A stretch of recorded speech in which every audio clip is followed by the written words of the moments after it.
And good morning. Welcome to Breakthrough Walls. I'm Ken Walls and I'm your host, and I'm fired up today. I've got a really special guest on today. This dude is a self-made multimillionaire. He's known on Instagram and Facebook as Ask a Millionaire. Mr. Shawn Thomas is joining us today. Shawn, welcome to the show, man. Good to be here, Ken. Finally, man. Finally, I get to see your face on one of these things. Dude, I am excited. Like, I don't even think I slept much last night. So, look, I created this show. As you know, I've had a lot of our mutual friends on the show, and it's about helping people get unstuck. Because I think we all go through the crap in life. We get stuck. We don't know how to overcome it and get back on track. And I know you've got one hell of a story. I've heard it, and I can't wait for you to share it. So how about we start with where you were born and raised? All right. So, man, I've got one of those really long stories and if you know me, even though I'm on social media, I don't like to talk about myself a lot. So I'm going to be as brief about this as possible because I don't want to bore people. But I was born in a military family. So I was born in Austell, Georgia.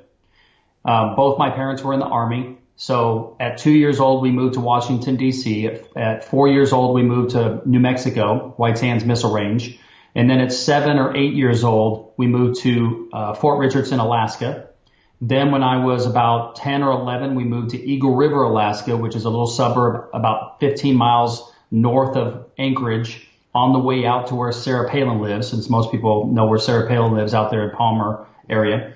And then my parents still live in the exact same house I grew up in. It's a little 3-bedroom, small, 1.5 bath townhouse, duplex. At 18, I moved to California. I lived there 3 years. I got a record deal, traveled the country for a year. Oh, you Finished off the deal, moved to Birmingham, lived in Birmingham 3 years. Then I moved to Memphis and lived there 10 years. And then in 2006, I moved to Nashville, and I've been here ever since. So, okay, well, hey, thanks for being on. Appreciate you, man. No, dude, so wait, you slid that in there super fast. I got to know more about, what do you mean you got a record deal?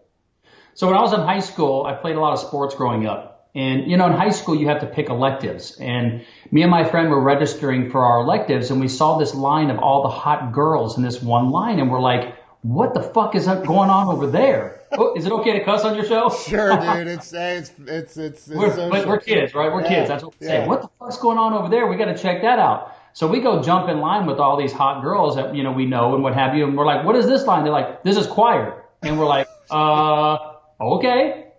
We get to hang out with you all day? Okay. So I found out that I just really enjoyed singing and I was okay at it. I was just okay, but I really enjoyed it. So I basically was in choir from sophomore, junior, senior year, really became, it was a big part of my life. I loved to sing. I learned that I really loved to dance. And MTV came out when I was in high school, and I said, I need to be a rock star. I need to be on TV. I need to be on MTV. And so I said, the only way I'm going to do this is I need to move to California, because I'm not going to get a record deal in Eagle River, Alaska. So 2 weeks after graduating high school, I was $400 in my pocket, moved to California. I had auditioned for a song and dance company when I was in high school that was based in Southern California, and I got accepted. So when I moved down there, it wasn't like I was moving down there without a plan. I joined this nonprofit. It's a nonprofit song and dance company called the Young Americans. I lived with 3 other guys in a 2-bedroom apartment. Got a job as a chef, actually, at Marie Callender's, which is a little restaurant in Southern California. Wow. And I got a job, and I just basically learned how to sing and learned how to dance in this group. And then after about 2.5 years, I started auditioning in Hollywood, kind of like American Idol. Yeah. They had a lot of those. This was back during the boy band days of New Kids on the Block and NSYNC and Backstreet Boys and New Edition and all that stuff. And so I auditioned for one of those. 10,000 kids showed up. Me and 3 other guys won it, and it was a record deal on Warner Brother Records. It was a deal where we were going to travel with Ringling Brothers and Barnum and Bailey Circus for a year. We played every major arena in the United States, Madison Square Garden, for 6 weeks.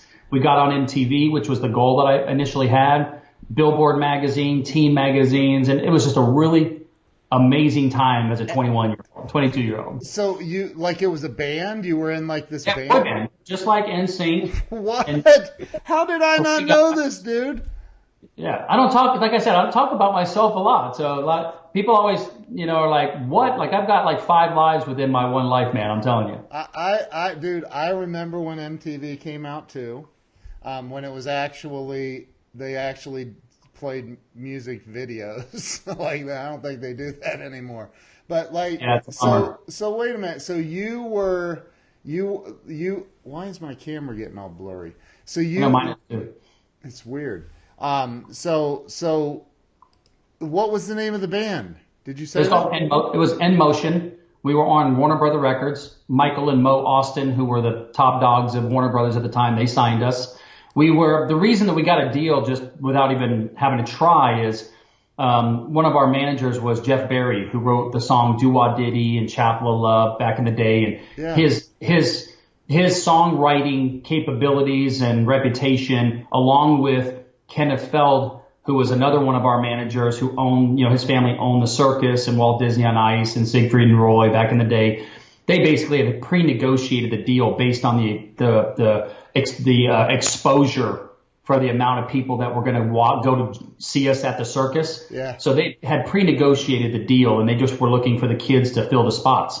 And so out of 10,000 kids in multiple cities, I was one of them that got chosen. So it was pretty damn cool. That is unbelievably cool. I had no idea, man. That's freaking awesome. Well, that would be at 20, 21 years old, that would be a confidence booster. I'll tell you, man, it's funny that you just say that because I was gonna talk about that, but I was gonna let you kind of lead the way. But if you can't believe that anything is possible if you set your mind to it, after leaving a small town in Alaska and within 3 years in one of the largest cities in the world with zero experience, getting a record deal on one of the largest record labels in the world, and travel and play more arenas than any other band has ever played, with one of the longest stints in Madison Square Garden history. If that doesn't boost your confidence for the rest of your life to know that anything's possible, I don't know what will. Dude, that's so true. That is absolutely amazing. So, and the fact that, you went to Los Angeles from Alaska with $400, that's roughing it, man. That's definitely not where you are today, but that's starting out roughing it. Well, but it didn't seem like rough. Like what else is there to do? I was 18 years old. I was 18 years old. I had a place to live. I just, like, within 3 days I had to get a job because I had to pay my first month's rent at the place. So it's like, I walked around the street. I didn't even have a car. I walked around the neighborhood in Fullerton. We're in Orange County, Fullerton, California. Yeah. I walked around the neighborhood and applied at every single restaurant, every department store. The first place that hired me was Marie Callender's because their cook had just quit. I wanted to be a waiter because waiters make more money, tips. But I was a chef when I was in high school for this luxurious train car that is, one of the most luxurious train cars in the world. Yeah. So I had got trained to be a chef on this train, and the guy saw that on my resume and said, "You can cook?" I said, "Yeah." And he said, "I'll hire you tomorrow. I know you want to be a waiter." And I said, "Well, I really want to be a waiter because I need to make more money." He goes, "You just come in and be a cook, and then when I have a wait job position open up, I'll transition you over." And I was like, I need a job, so I'm just going to take the first thing, burn the hands, we're two in the bush. Right. So I was like, I'm taking the job, boom. And I had enough money to start paying rent and living life. That is freaking awesome, man. So, and one good thing about working in a restaurant, you always got something to eat. Restaurants eat their employees, so I wasn't roughing. I was eating great food every day and night because I was a chef, so I could eat whatever I wanted, which was really cool. Right, dude, that's awesome. So, and by the way, I just want to say this. Please share this out. Like share it out. This is gonna be one of the best shows I've had. I have a feeling. So every podcast interviewer says that. No, dude, I've interviewed 160 people so far, man. I'm excited about this one. So you and that's one of the things that, it sounds like you were raised in a average American home, I would assume. outside of the moving every couple of years. That's a little intense. For military families, that's just the way it is. Yeah. So as a kid, you will modify your experiences based on your surroundings. So for me, it just never really was that big of a deal. It's just, I thought everybody was that way. We all think that everybody lives the way that we live when we grew up. And it isn't until you get out there and start experiencing life that you realize that everybody's different. Right. And that's the cool thing. And we have to start dropping those perceived, judgments and things that we self-impose out there. But, middle America, I wouldn't say we had an average family. I mean, my mom and dad were very successful at what they do. They weren't successful financially, but my dad was the post-commanding sergeant major of every Army base in Alaska. He was as high as you could go in the military. Wow. As an enlisted guy. I mean, he was the fucking Bill Gates of the military in Alaska. I mean, he was the most successful, one of the most successful people. Wasn't a multimillionaire or anything like that, but he was successful. So right. I think that's one of the things as I look back, I realize that's why I talk about this a lot, that I don't judge my life by the amount of money I make to be successful. It's a piece of the equation, but being average, what is that? So to me, I just think, success has to be defined by the individual. And I feel like I grew up in a very successful household. My parents were still together. They loved each other. They pushed me to be the best I could be. They always supported me, even if they didn't know how to help me with something. Like, they can't help me be an entrepreneur, right. But they were always there. Right. So they always gave me money when I needed. Didn't have a lot, but when I needed $100, they sent me $100. So right. I feel like I grew up in like one of the best households that you could ever imagine growing up. And I definitely wouldn't consider it average. I would consider it spectacular. That's incredible. And if I said average, I used the wrong word. I meant like there was no crazy, like you didn't get beat and locked in a closet and right. Yeah. Like, and no, I didn't mean it. I didn't take it negatively, yeah. But I wanted to intimate it for the audience that, there's average is a very subjective term. Yes. And, society might impose what the word average is, whatever. But I think it's, since this is a show, I want to be able to provide some inspiration and some color into the background. And, right. and that's one of the things I like to say is, listen, success and average and excellent and rich and powerful, they're all subjective terms. Yep. That we can just, figure out how to wordsmith and manipulate and leverage for our own being. Well, and I followed you, and somebody else just mentioned on Facebook comments that, I've followed you since Periscope, man. I mean, I've known you for a long time from way back in those days, right? And so dude, one of the things that you do that, and I'm kind of going off the chronological path for a second, but one of the things that you do that I just freaking love, man, is I'm a giver. I love to give and help other people and entrepreneurs and all of that. And that's something you do is you get on your Instagram lives. I've been on many Instagram lives, and you invite people in and you answer the questions and you go, no, that's a stupid idea. Don't do that. And you're, you know what I mean? Like you're just, I don't say it that way, though. Well, I know, but you're honest with people, I guess, right? You just tell them, hey, this is, and you're I didn't put it in there, but you're in the description on Facebook, but you're a very giving person of your time, and I love that about you, man. So, and it's because I think that I've got a million questions going on in my head. Like, I want to know what it was like growing up in Alaska. I've never even been to Alaska, but I hear it's phenomenal.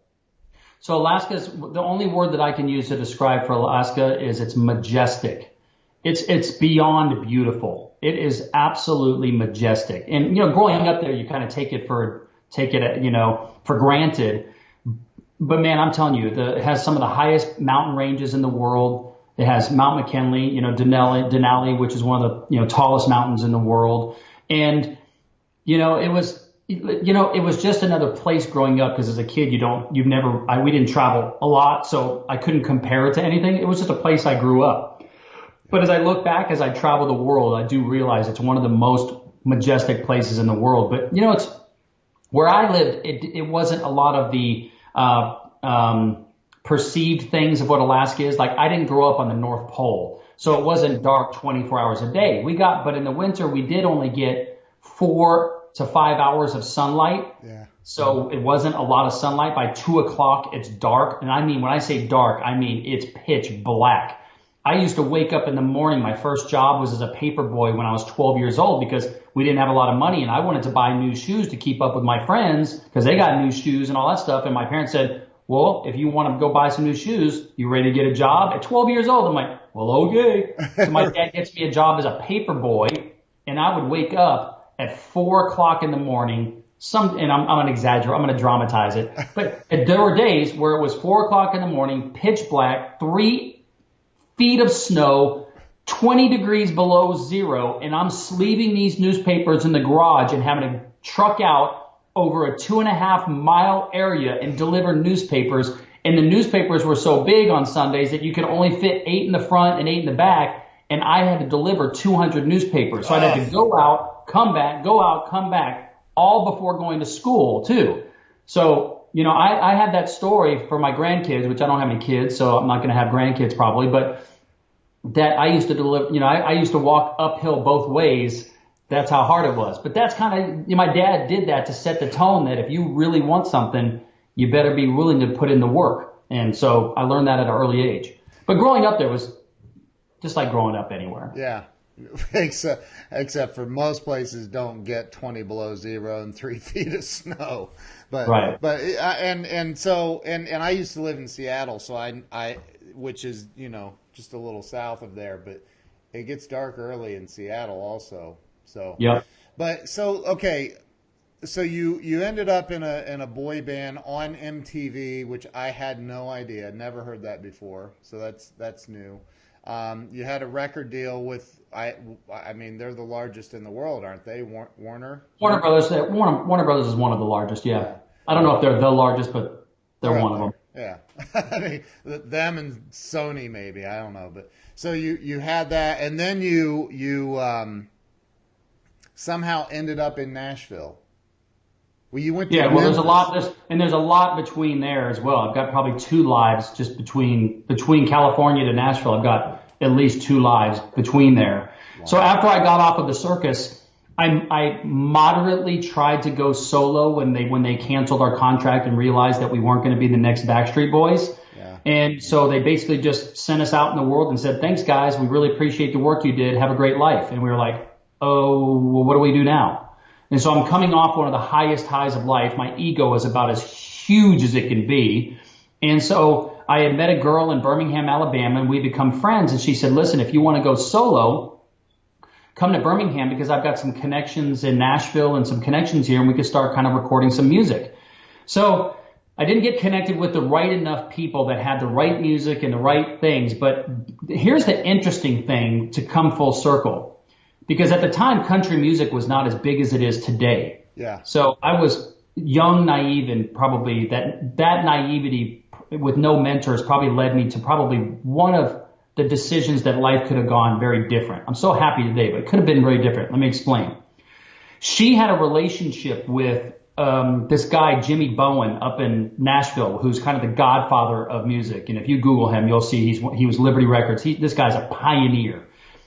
And he got us onto one of his A&R people. They brought me into Nashville. I did a demo, and they said, listen, if you'll move to Nashville, we'll give you a demo deal, and we'll cultivate you. And then there's this guy named Billy Dean, who was a star back in the day, and we'll put you out on tour with him, the bars, and we'll start building you.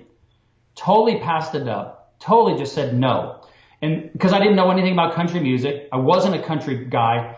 Back in the day, country music was like, if you're not from the country, then stay out of our music. And I just didn't feel that it resonated with my soul and my passion because I liked pop music. Yeah. Today, country music is pop. So I was like, I wish it would have been today. So I passed on it, and we could never get anything else going. So when I got off the road, I went and got jobs. Here I came off of playing Madison Square Garden to working at a local family Italian restaurant for $100 a night in tips. Oh my God! Tell me that that's not like humbling. But you know what? I got to pay bills, and I got to do what I got to do. So I had multiple jobs, you know, at restaurants and things like that. And then I just partied every night, going out to clubs and living the life.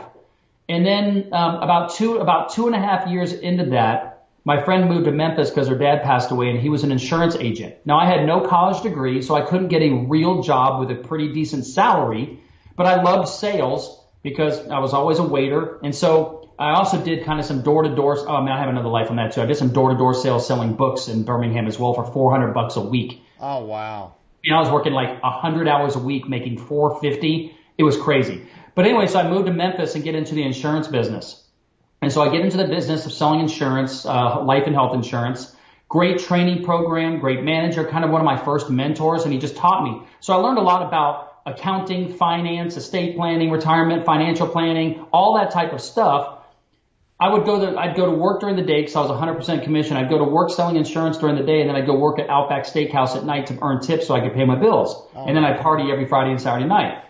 So after doing that, during that process, and you can stop me at any time. No, go, dude. I'm loving this. So during that time, I moved to Nashville or Memphis when it was about 94, 95. Mm-hmm. Claimed bankruptcy in 95 because I had a hernia surgery that was $12,000, didn't have insurance, and it racked up about $3,000 worth of credit card debt. And some attorney who convinces me to claim bankruptcy, even though it was only 15 grand, stupidest thing I've ever done in my life, convinces me to claim bankruptcy. So I claimed bankruptcy in 1995. And as I look back, I'm like, I could have gone out there and made 15 grand in a year to pay that. Why did I listen to that guy? Yeah. So my credit was screwed up for 10 years, but that's another story.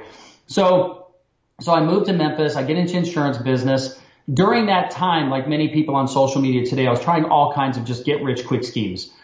I tried network marketing. Not that that's a get rich quick scheme, but I looked at it that way. Sure. Because I didn't know much about network marketing. The people that I got involved with, they convinced me to get in all because of the commission checks and the money and all that instead of the real solid product and company and all that. So I got mixed up with the wrong people. I was just looking for the get rich quick. Tried real estate. I tried all kinds of stuff. None of it worked out. And so that's what brought me to Memphis. Wow. And there's another story on what brought me to Nashville. Well, hey, okay, so Memphis, I got lost in Memphis one night, actually, in the wrong part of Memphis. I was headed to Dallas and I needed gas and I got off at the wrong exit. And if you've never been lost in the wrong part of Memphis, I highly recommend you give it a go. So I don't know a lot about Memphis except for I got off at that wrong exit and quickly got back on the interstate. But so you were in Memphis. I mean, dude, so you go from this, like, I've got this record deal with Warner Brothers and traveling with it's Ringling Brothers, right? Yep. Which is the largest circus in the world. And then you're in Memphis going door to door selling all kinds of stuff, trying to make it. And then you had a medical emergency. You had to deal with that and filed bankruptcy over 15 grand. Which, hey, it makes sense to me, man. Back when you're that age, like, it's like, an attorney can talk you into crazy stuff at stupidity. Which is why, and we'll segment into this, what I do today, mentoring. But it's one of the reasons why I just wish more people would get mentors as soon as possible. I don't care if it's a business mentor or even a personal life mentor to help make better decisions, because it was that bankruptcy probably cost me hundreds of thousands of dollars over the next 10 years in interest payments and all the things I had to do because of that bankruptcy. It was so stupid. And if I had a guy like you or me to talk to and go, do you think this is a good decision? And you going, no, it's a horrible decision. Yeah. Go work 3 jobs, live with your friends, pay down your debt for 2 years. That's going to be a better decision than claiming bankruptcy. I would have listened to a mentor and it would have saved me all the aggravation,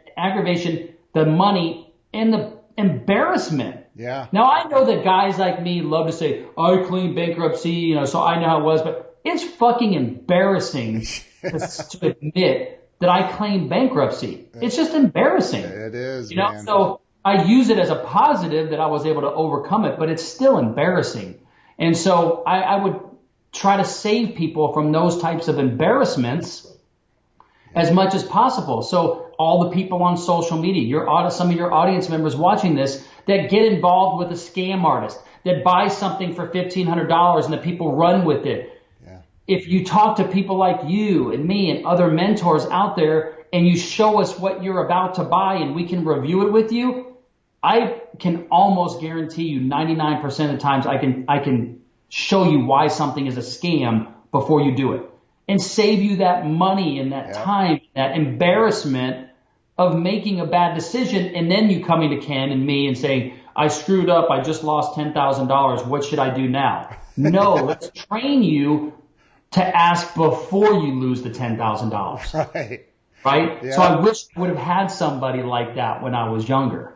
Dude, I mean, just like you, I'm sure you still make like, God, I shouldn't have done that. You know, we all make. I think the day you're dead is the day you stop making mistakes. Like it just happens, right? But like you know, I love what you're saying about, you know, because I have mentors. Lisa Copeland, she's on here, by the way, or she was. You know, she's a mentor of mine. I'll call her all the time and say, hey, what do you think of this? And she'll say, no, don't do that. And I'll go, okay. And we talk through it. You know, it's so important to get surrounded by the right people, for sure. So you ended up, though, you ended up in Nashville and from Memphis to Nashville. What was that about?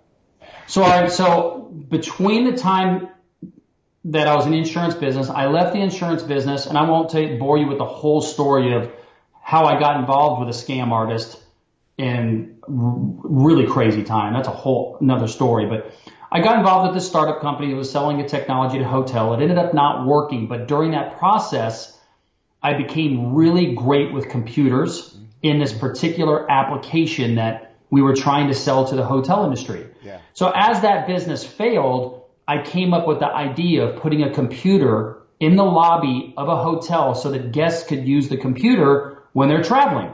This was immediately when high-speed internet came out back in 2001 and 2. Mm-hmm. This was before smartphones existed. This was before most people even carried laptops. Laptops were pretty new, and only business travelers had laptops. Yes. So it was before today. So imagine back in the day, if you're old like me, and it was coming off dial-up and you were getting the high-speed internet connection and then Wi-Fi came out. I had the idea to solve this need for people that needed a computer when they traveled to check their email, print some documents, print out some menus at the restaurant, whatever, to put these in hotel lobbies. So I started this company in 2002 after this other failed business. I literally had zero money, but I scraped up enough money. I always say it's $500, but I don't even know if it was really $500. But I bought a computer from an off-lease company, and I went out to a hotel and I said, I want to put this in your hotel. Your guests will use this. I'll give it to you for free if you'll let me sell billboard advertising on it, on the desktop, like little business card advertising, digital advertising. And he's like, okay, go for it. Went out, I put in the hotel. I went out to the local restaurants and said, hey, do you want to advertise on that computer for $100? That hotel doesn't have a restaurant. They're going to need somewhere to eat when they stay here. Your restaurant can be there. And I convinced 10 restaurants to advertise on it. Dude, that's freaking brilliant. It was, when your back is against the wall and you have no money, you get really creative, right? Right, yeah. So dude, that's where, and that's a whole other story. That's how I can understand that when people self-sabotage, but they know how to overcome struggles. They let themselves come down to where they're, I got to make $100 and my rent's due. Right. And they'll find ways to make and just squeak by. Yeah. And then they'll get a little savings or whatever, and then they'll go blow it because they self-sabotage. Well, that was me. Yeah. So I got really good at just bailing myself out. Well, luckily, because I was so good at that, when I actually found a business that had real potential, money started coming in. So I just kept repeating that process. And then after I had that company, that was 2002. In 2006, the company was growing pretty significantly. I was about to get a deal with Embassy Suites Hotels for like it was $1 million deal. I convinced a guy to invest in my company, and he had offices and all that stuff in Nashville. And he says, I'll invest in your company if you'll move to Nashville. And I was like, done, because I hated Memphis. He gave me an office to work out of, gave me some infrastructure. He became my next really great mentor. And so I moved to Nashville, and that's what brought me to Nashville. Dude, okay, so okay. So I get this. I can relate to this, and I know there's a lot of people on here that can also relate, but there's most people can't. And that is the gradient.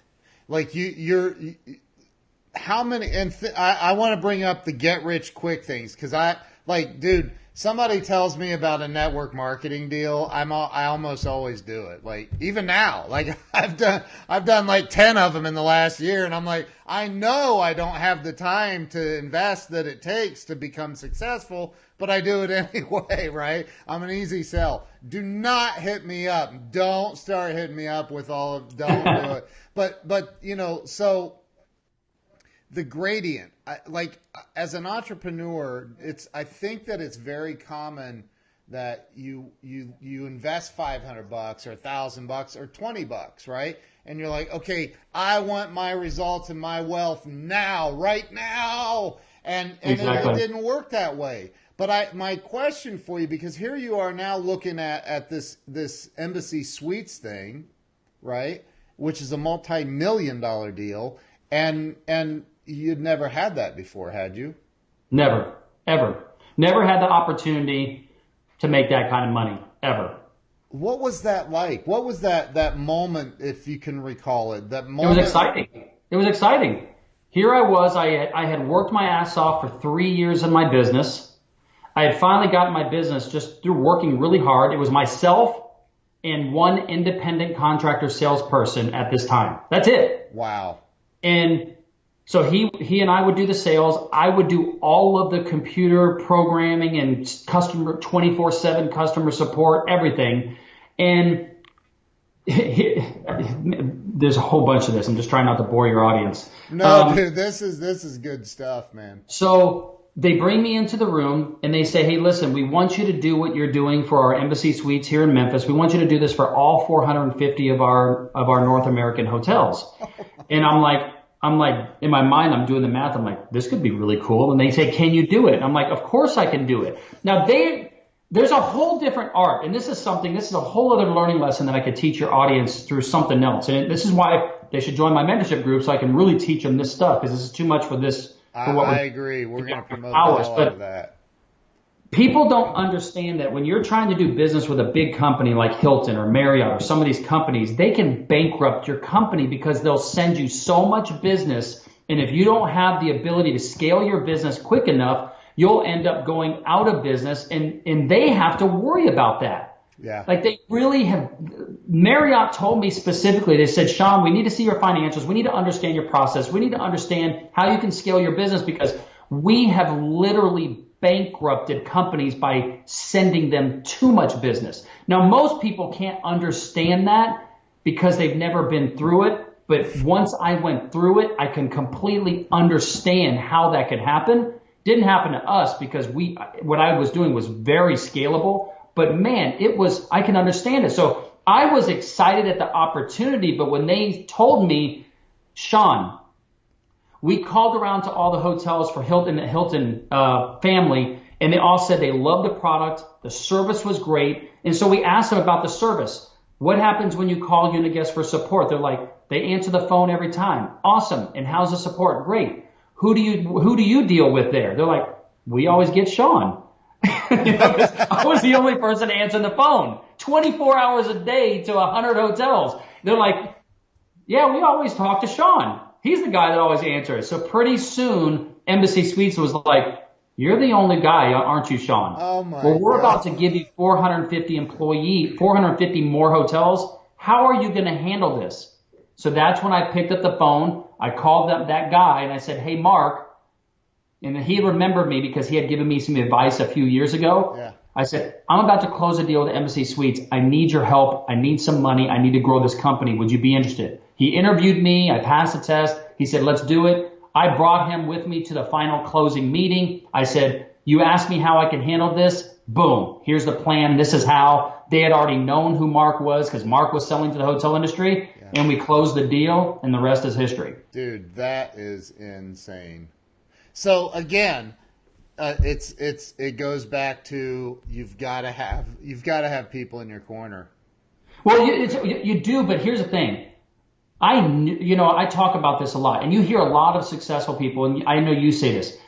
I was really the best at what I did. I knew every facet of my business. I knew exactly what would be needed to scale it. I knew what type of employees I would need. I knew exactly how to ship, how to configure, how to customer service, how to sell it. I knew everything inside and out. Yeah. At that moment, and they knew that. And it wasn't me just talking that I knew. It was demonstrated by the customers that were already in place that were in their family of hotels. So all I had to do was show them that we could handle the business based on history. It wasn't just conjecture. It wasn't just fake it till you can make it. Right. It was, real life examples. And I think that is a message in itself for today's people that are trying to build their business. I recommend become a true expert in your field because people want to trust who they're doing business with. And you got to have the demonstrable stories and successes to prove that you are that expert. That's right. If you are the expert, you're going to have the confidence and you will get the business. There's plenty of business out there. So that's why we got the deal. But to your point, I didn't have a team. I didn't know how to hire a team. I didn't know how to build a team. It was me and one guy. That was it. Wow. But that's why I was able to humble myself enough, bring in this other guy who was 10 years older than me. He already had a multi-million-dollar business, and he became my next mentor that was like, okay, now you need an operations manager. Now you need another customer service person. Now you need another sales. And he helped me, just like I do for people in my mentorship group now. Yeah. He helped me build my company, learn what books to read, what classes to take, what kind of coaching programs to get in. He helped me with that process. So I have a point I'd like to make about that because he basically became a partner, right? Yeah, another naive mistake of mine. Oh, no. I sold 51% of my company to him for $175,000. Oh, dear God. Ouch. So that's another whole story. I could help somebody through a process of what I could have done in negotiating the deal if I had known what I know now. Right. Like there's a lot of things I could have negotiated in the deal had I known that those types of things are negotiable. But at that time, I had no mentors. I had no business experience. It was his attorneys. I was just like, sign me up. Let's do it. So... Wow. Well, and it worked out. It's not like I'm going to complain. Right. The guy made me a multi-millionaire. The guy helped me become a multi-millionaire. Right. I was going to say, in the end, it kind of all worked out for you. You probably could have gotten it. But, I want to talk about that. So, to join your mentor group, how much is it? It's $480 a year or $48 a month. Okay. So... Which is ridiculous. Like in the world of what we do, it's absolutely asinine and ridiculous. And the reason why is that I price it this way, and I'm following the principles of my last company. Yep. Competitors got into the space once they saw how much money we were making with our company, and they were charging double and triple, and people would pay it. Yep. I wanted to be the high volume person serving the most underserved part of the community. In my mind, my mentorship group isn't meant for people that already have $1 million businesses with a lot of discretionary income. Right. I wanted to create a mentorship group for the underserved market, the people that were just starting out, the people doing 100, 200, 300,000 in revenue, limited on cash, because once you get into a mentorship group and you really start learning from somebody, yep, we're going to tell you to go buy other stuff. We're going to say, go get this book, go get this digital online class, go to this conference, go to this workshop. And they're going to need money for that. Yep. So I don't want to take all their money like a lot of coaches do. Yeah. Not that that's bad. Coaches should get what they deserve. But right, I don't want to take all their money for the mentorship because I don't want them to be cash flow strapped that they can't go out and invest in their other things that they're going to need. Well, so I want to get as many people as possible in and get them the mentorship they need, there's still going to be some good money in it once there's a few thousand members, but that's not what this is all about, as you know. This is all about the money for this. I really want to make an impact. And so I priced it in a way that anybody that has any kind of small business should be able to scrape together $48 a month. Well, and again, look, I mean, I've already picked up ideas just listening to you in the last 40 minutes, so 41 minutes. I've picked up ideas that I know I can apply to my life. And even though I'm very successful in business, I want to join your mentor group, dude. So, like, cool. Glad to have you. And the reason is it only takes one thing. It could be that one thing, man, and boom. And it's not going to cost me. Like, look, you sold 51% of your company for $175,000 is a lot of money, right? When you're broke, like it's a lot of money, right? When you have 30 million in the bank. I was $100,000 in debt at that time. Between back taxes and my mortgage that was upside down and all this stuff, he wrote me a check for $125,000. Almost all of it went to pay off debt, and when I got done, I was debt free, and I was like, like 1,000,000 pounds on my shoulders, and I was able to 100% focus on the future and not worry about the debt in the past. I would rather have 49% of something than 100% of nothing, which could have happened. And so with mentorship, I was able to make it happen. And here's the thing, okay? It ended up costing you millions of dollars. And we'll get to that point in a second. But it cost you millions of dollars to have a mentor, and now you charge $48.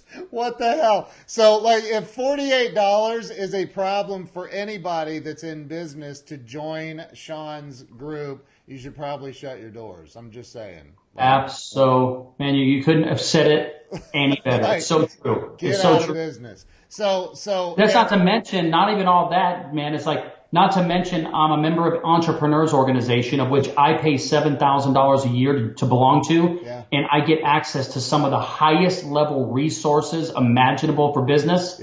I've gone through Strategic Coach 3-year program that helped me learn how to delegate and build a team. I paid $4,000 a year for that. All of that training and expertise I give to people for $48 a month. It's crazy. Yes, it's crazy. I agree. And I love it. I'm kind of crazy anyway. So in a good way, you are. And I love it. So, like, people on Facebook are freaking out over this interview, by the way. So let's talk about. I got a hard stop in 12 minutes. So let's do you? Okay. 12 minutes. Okay. So let's talk about you sold the company quickly. Okay. So a lot of people say, why did I sell? What led up to it? How did I find the buyers? All that good stuff. So fast forward, 2006, the guy comes in. He has a company selling to the hotel industry. I have a company. Now he's a partner in this one, and he's 100% in this. In 2009, we start having our first partner struggles. He gets greedy, and he starts to want to put the brakes on, and I want to grow faster. And he's like, Shawn, just relax. We're making a lot of money. I think in 2008, I made my first $1 million of personal income. Wow. Okay? Yeah. So we're doing pretty well. We start clashing, and we get in the biggest fight, and I go, why don't you just let me buy you out? And he was so kind of nonchalant. He's like, all right, write me a check for $1 million, and you can buy me out. He didn't think I was serious. I went to the bank, and I said, I've got X amount of hundreds of $1,000s. I need another X amount to get to $1 million. Would you give me a line of credit and do it? And the bank said yes. So I went back to my partner. I said, okay, here's your $1 million. He said, okay, well, and this was what and I'll get this, changed his mind. He's like, well, I want to keep 10%. And I'm like, okay, fine. Bought back 90% of the company. I wrote him a check for $1 million. I took the picture. I shared this on Instagram all the time. That was the first $1 million check I wrote. And granted, 7 years before that, I was $100,000 in debt, pretty much no money. 7 years later, I'm writing someone a check for $1 million. Pretty cool. That was our first big fight. literally after that, we started clashing so hard that I made the next biggest decision, worst decision of my life, and we decided to merge both of our companies and be 50-50. Oh, geez. That took us to about $10-11 million in revenue $15 million in revenue. Over the next 2 years, we took it to 20, and we were fighting so bad that we were like, buy me out, buy me out. We couldn't come up with enough money because the company was so valuable at that point that we ended up having to hire a company to broker the deal. And it's called an investment banker. Wow. We were doing $20 million in annual sales, $4 million of profit. That fits the category for a private equity group to want to buy you. Yeah. They found a private equity group out of New York, bought us for a little over $20 million, and we moved on. Wow. So we sold 100% because we could not get along. That's the only reason why. It was so emotionally just challenging and draining on both of us. Yeah. That the money wasn't even worth it anymore. And we're both like, you know what? At the end of the day, we had a good ride. Let's just celebrate that. Let's not stay focused on the negative. We had a great ride. We made a lot of money. We're still young. I was 43. Yeah. He was 53. Let's go enjoy the rest of our life with the millions that we made. And we'll go start other businesses. And so that's why I sold the company. Wow, dude. There's all kind, and you talk to anybody who has sold their company, you could talk to 15 people and they'll all have 15 different reasons why they sold. Right. That's why we sold. So getting a mentor cost you literally millions of dollars.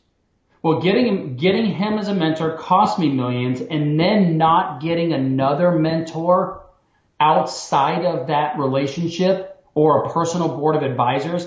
There's a bunch of mistakes that we made, but if I had gotten some personal advisors along the way and stopped relying on him, I would have never merged our companies together, which would have made me millions and millions of dollars more. Yeah. I would potentially probably still have that company today, and it would be a great small business, and it would be amazing. I doubt if it would be a small business, but the industry changed. But you never know. Right. But even if it was, it'd be a $10 million business putting out $3 or $4 million of profit. It's still a pretty decent business. Right. So, and I know you got a hard stop, so I want to zip through two more questions. Number one, and as quickly as you can, I guess.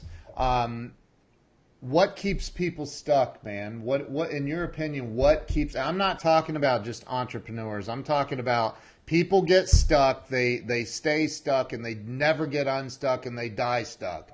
What is that? They don't have a desire to be unstuck. That's why. They just don't have a real desire to be unstuck.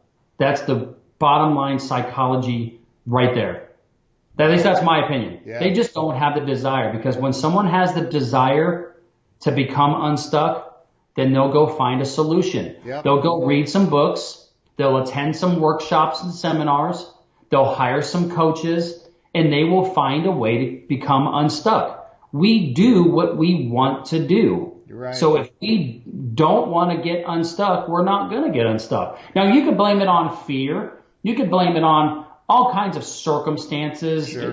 They're all emotional problems. Yeah. If you feel stuck, then you have emotional problems. Right. I'm not saying you have an emotional disorder, but you've got emotional baggage. Sure. And if you don't go figure out how to fix it, then you're not going to fix it.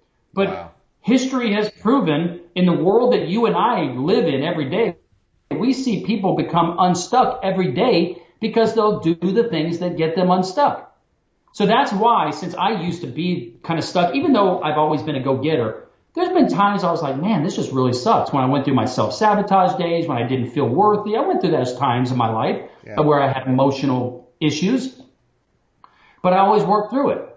So I just don't believe, that's why I have such a zero tolerance for complainers and a zero tolerance for people that feel like that they just can't become what they want. I'm like, you know what? I don't even want to waste my energy trying, because they will suck you dry of every ounce of energy in your body. I'd rather focus on the person that says, okay, I made the decision. I want to become unstuck. I'm joining your mentorship program, or I'm hiring you as a coach, or can you just give me some recommendations for some books? I'm ready. I love working with those people, but the people that you just obviously know aren't ready to become unstuck, misery loves company, and they've got lots of friends that love to sit around and drink wine and complain about life. Yeah.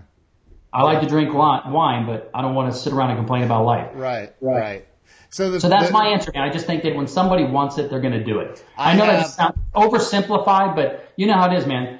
You talk to more successful people in life, and I'm not even the most successful person by a stretch of imagination, but you talk to anybody who has become successful, things are that simple. When you want it, you go get it. I think that, you know, and I ask this question of everybody, I'm going to ask you real fast, is, you know, if somebody called you and said, dude, I've tried everything, I don't know what to do, my electric's getting shut off tomorrow, my car was repoed last week, I just can't figure it out, man, what do I do? What do you say to, because you know and I know it starts right there, but what do you say to that person to get them over that mental block they're having?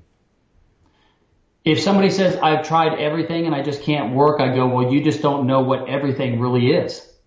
Because if you've tried everything, that means that you have tried to learn about true financial management. Yeah. Have you taken any financial management classes like Dave Ramsey, who I'm having dinner with tonight, which is cool? Have you purchased some financial university type stuff and learned about how to control your finances? No. Okay, you haven't tried everything. Right. Are you working, getting paid a wage for 80 to 90 hours of your time every day, 7 days a week? Like, are you driving for Uber? Are you working as a waiter? Are you working a gig from Craigslist? Are you doing those types of things? Getting paid for 80 hours? Dude, where's my calculator? Right there. 80 hours at minimum wage. Let's just say $10 an hour. That's $800 a week. Right? Times 4. That's $3,200 a month. Times 12, that's $38,000 a year. You mean to tell me you can't live off $38,000 a year? Right. You're making some mistakes. So you haven't, the first thing I want to bust you down is to say you have not tried everything. Yeah. You got to understand that first. Because if you try everything, then you're going to be successful. So let's get you trying the things that lead to success. Let's get you working 80 hours a week and getting paid for 80 hours of your time. Here's what's going to happen. You don't have any time to spend money because you're working all fucking day. So you've got nothing to do with your money but pay off your bills because you're so exhausted from working. Right. So you're magically going to get yourself out of debt. Let's try the things that you haven't tried yet, and then let's see what the results are. Give me 6 months of that. Give me a year of that. And I guarantee you, you'll be in a different place than you are today. I love it, If you're not willing to try the real everything, then you're insane. Because you're just trying to do the same thing over and over, expecting different results. The definition of insanity. Exactly. Right. That's right. So, dude, I know you have a hard stop. I want everybody to get into your mentoring group. How do they do that? Where do they go? Just mostwon'tiwill.com. The process is you sign up, you get 2 months free if you pay annual. And then what happens is you get a welcome email, it sends you to the online resource center to join the Facebook group. We immediately introduce you in the Facebook group and you get started. You can start asking questions immediately. You get introduced to all the mentors.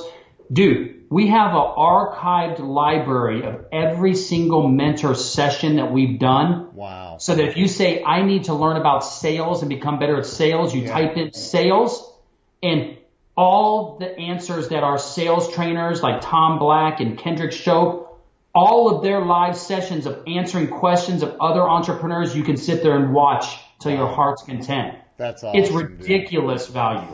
It's the same scenario as Gary Vee has on his website, Ask Gary Vee. Yeah. He has a library of all of the questions that he's asked on Ask Gary Vee. The value is tremendous. And then you're in the mentorship group and you have direct access to me every day. Dude, and not only me, there's the other mentors too. Yeah, there's people that are much more successful to be in there. And Kendrick's a mentor. Kendrick's a mentor. Lisa's a mentor. Yeah.